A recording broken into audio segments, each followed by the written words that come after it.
नमस्कार दोस्तों, मेरा नाम है मयूर लूखर। आप देख रहे हैं बियॉन्ड बॉलीवुड प्लस।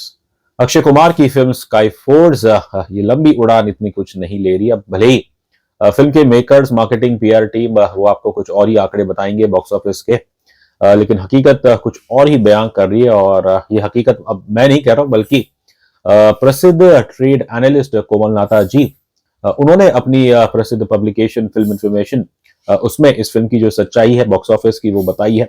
बल्कि 24 तारीख को ही जब ये फिल्म रिलीज हुई थी तभी कोमल साहब ने ये लिखा था कि कैसे ऑफर्स कुछ ज्यादा ही जेनरस ऑफर्स दिए जा रहे हैं। And if you recall, film से रिलीज से पहले एक दिन पहले हमने ये स्टोरी की थी, जहां पे बताया था कि कैसे बुक माई शो द्वारा फिल्म आपको ऑफर दे रही थी फ्लैट ₹250 ऑफ का।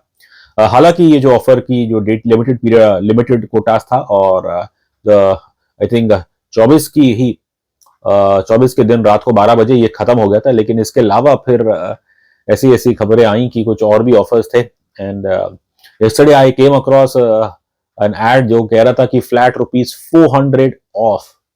अपने इस आर्टिकल में कोमल नाथा जी ने स्काई फोर्स की टिकटिंग को लेके जो प्रैक्टिस की जा रही है उसका खुलासा कर दिया। और उनके अनुसार स्काई फोर्स वालों ने कम से कम कुछ 60 या 80% के टिकट्स खुद ही खरीदे हैं, और उन्हें फिर अलग अलग ऑफर्स द्वारा पब्लिक को बांट दिए गया। भले ही पब्लिक कंप्लेन नहीं करेगी, क्योंकि अरे भाई, अगर आपको 30-40 रुपए में एक बड़ी हिंदी फिल्म देखने को मिल रही है तो देन इससे बेहतर क्या होगा।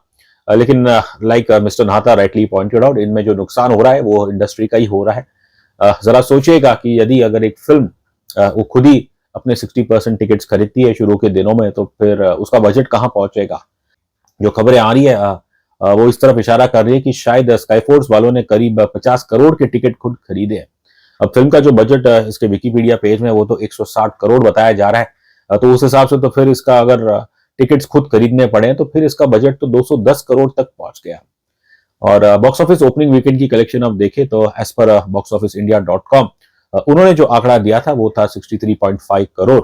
और यदि हम कोमलनाथा जी की बात मानते हैं कि इफ यू टेक की 60% टिकट्स खुद खरीदे गए, जरा सोचिए एक फिल्म जिसका बजट बढ़ते बढ़ते 210 करोड़ हो गया और उसकी एक्चुअल ऑर्गेनिक कलेक्शन 3 दिन की केवल 25 करोड़ है, तो फिर क्या ये फिल्म हिट है या फ्लॉप है? वेल, यहाँ पे कोई रॉकेट साइंस की जरूरत नहीं है। वैसे तो खैर फिल्म इंडस्ट्री में एक माना जाता है कि most films tend to first their box office figures by 15 to 20%, लेकिन जब अब ये आंकड़ा 60% या उससे उसे भी पार कर जाए तो फिर ये चिंता का विषय है। और वही चीज कोमलनाथा जी ने अपने आर्टिकल में डाली कि ये बहुत ही शर्मनाक चीज है, एंड कि बिजनेस बेसिकली कहाँ रह गया, और ये इंडस्ट्री के लिए अच्छी चीज नहीं है। इट सवाल खड़े करेगा कि अगर यदि ऐसा चलता रहा तो फिर भाई कैसे चलेगा। उन्होंने तो ये तक जिक्र किया कि जो इस फिल्म के डिस्ट्रीब्यूटर है पीवीआर आइनॉक्स, उन्होंने भी काफी टिकट्स खुद ही बांटे हैं, और थिएटर के बाहर ऐसा कहते हैं कि हाउसफुल का बोर्ड लगा दिया स्क्रीन के बाहर, लेकिन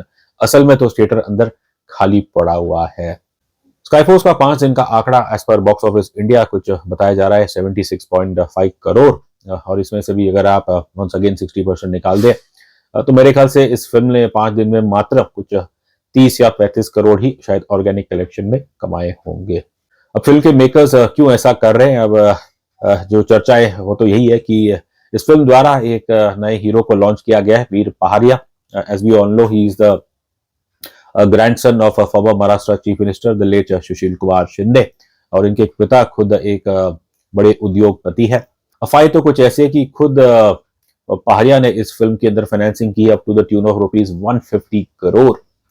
एंड अक्षय कुमार का कहा जा रहा है कि शायद उनकी फीस इस फिल्म में कुछ 99 करोड़ थी। अब वीर पहाड़िया दाद देनी पड़ेगी उनकी मार्केटिंग पीआर टीम की। उन्होंने जम के उनकी तारीफ की है।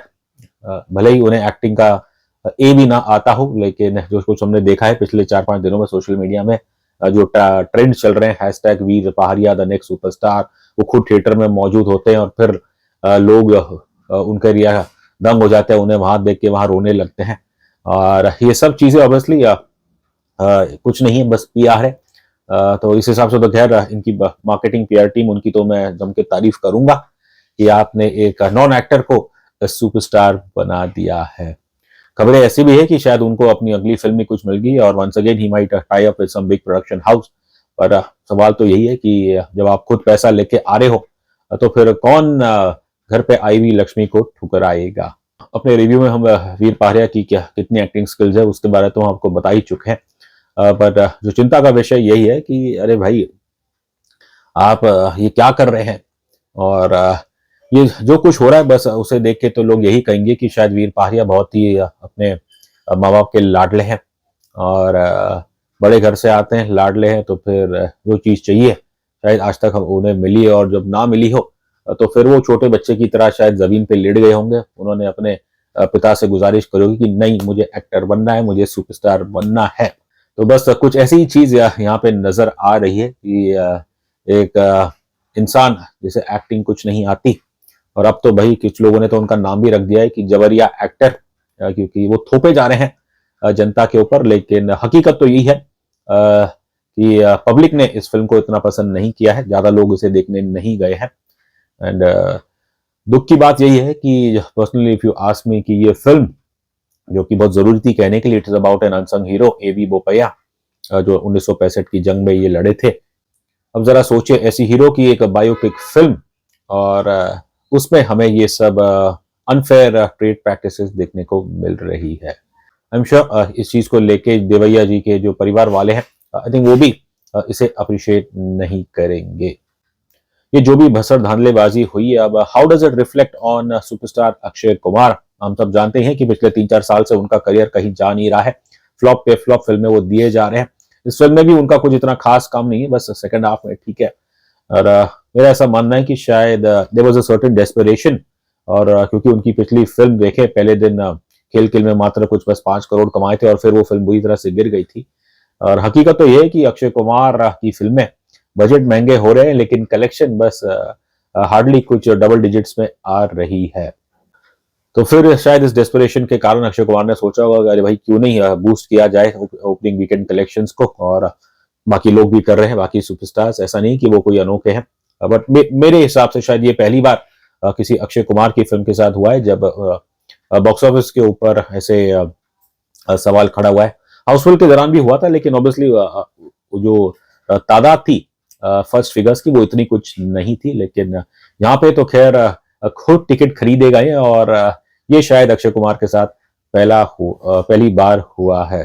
देखिए मेरा मानना है life is full of ups and downs. Akshay Kumar he so successful, भले ही पिछले 3-4 साल से उनकी फिल्म ना चली हो लेकिन nobody can take away the good work that he is done before, जो उन्होंने अपना नाम कमाया है। लेकिन दुर्भाग्य से जब इस बेशर्मी की तरह एक फिल्म खुद के ही टिकट्स खरीदने लगती है तो फिर कहीं ना कहीं आई थिंक अक्षय कुमार ये उनकी छवि पे भी अच्छा रिफ्लेक्ट नहीं करता है। अब मेरा ऐसा मानना है कि एक एक्टर भले ही लगातार फ्लॉप देते जाए, अब उन फ्लॉप फिल्मों से अक्षय कुमार को शायद इतना नुकसान नहीं होगा जितना जो धांधलेबाजी करके स्काई फोर्स की बॉक्स ऑफिस कलेक्शन को बढ़ाया गया है। और आई थिंक सैड टू से but Akshay Kumar loses credibility.